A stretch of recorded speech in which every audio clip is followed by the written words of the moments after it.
A would get you to university. So if you took like English A, Chemistry A, Math A, Social Sciences A, you would go to University of Alberta or University of Calgary, right? Yeah. So you go to university. Now, if you take B... I'm sorry, that would be like the equivalent of CXC in the Caribbean, in the Guyana. Well, you don't know much about it, but it'd be like the high school. I left there when I was 2 years old. Gotcha.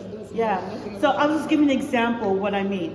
So if you took like Math A, Chemistry A, Biology A, those courses will prepare you for university.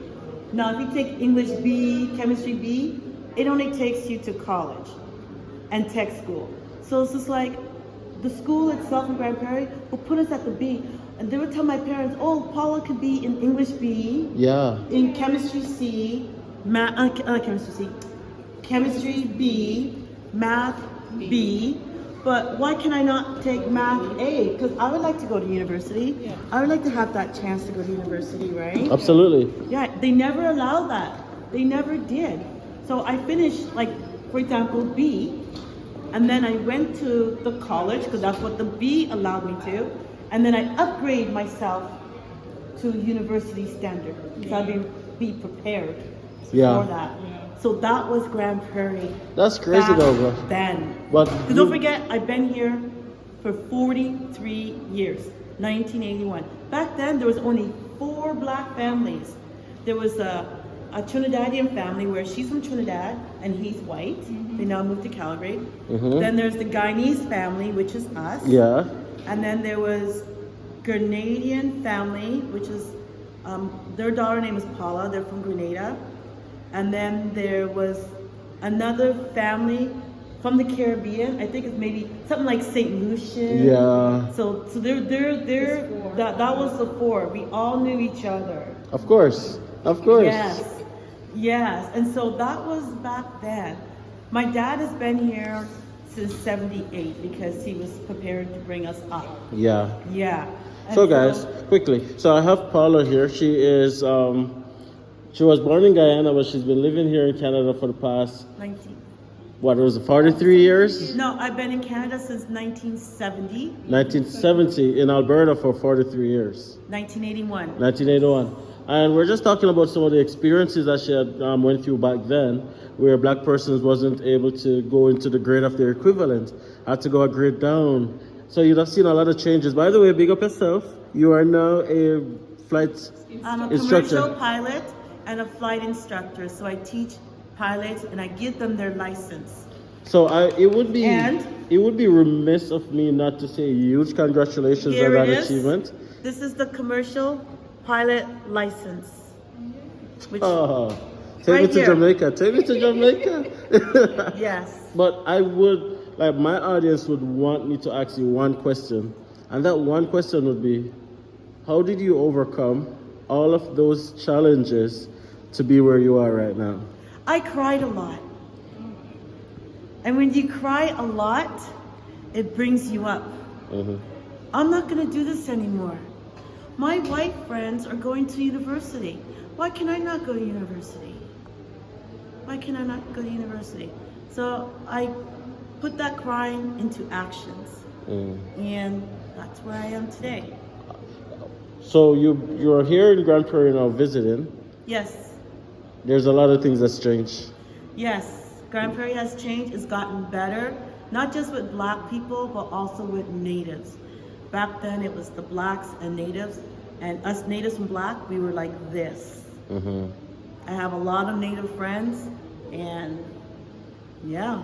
So apart from the inclusion and diversity, a lot more black people are in Grand Prairie, of course. We're here. We got blacks, we got Indians, we got Muslims. I can't believe this is the same place. Yeah, it is the same place. But then I cannot imagine what you guys would have been through back then. Oh, yeah. But I love Grand Prairie. I wish I was able to talk because I don't need a paper as they did in the room there, or as the lady was looking through. I'm like, let me go up there and talk because I've been there from the beginning and I will say it from my heart. Yes. And that was just it. I don't need no paper. I'll be like, look at the sign. The sign says Grand Prairie. It doesn't say Vancouver. It Doesn't say Toronto. Yeah. Doesn't say Montreal. Yeah. It says Grand Prairie. This is Grand Prairie. This is my home. Mm-hmm. I left Grand Prairie, but I come back all the time, each year. Look at the name, Grand Prairie. Oh, you still got lots of family here and stuff. Yeah, the whole family's here, and my nieces and nephews, they're born and raised here. Mm-hmm. And just look at the public library. Like, this public library wasn't even here. This was space. This was just an empty parking lot space. It was a parking lot space. Now it's like Grand Prairie. We have the Grand Library to match the name. To match the name. Yeah. That's amazing. But you come back, you visit often. You are now living in Ontario, you mentioned. Yeah. What are some of the things that you think can be changed here in Grand Prairie to be on par with like the bigger cities, probably where you've been to? Yeah, so I currently live in Peterborough, Ontario. Before I got married, I told my future husband, you married an Albertan, first of all. And you married a girl from First of all. And you married a girl from Grand Prairie. I need to go home 4 times a year, meaning each season. I need to go home once in the winter, once in the spring, once in the summer, and once in the fall. He's like, all right, Paula, I can do that. I'm like, really? I'm like, okay. Then I will commit myself to you. So I come home each year, and I usually do Thursday through Monday because I work. And so I just came 2 days ago. I'm leaving in a couple of days. And I'll be back again. Guess when spring starts? March. So I'll be back before the summer starts. So I'll be back again. So more like I'll come in April to visit when it's a little bit warmer.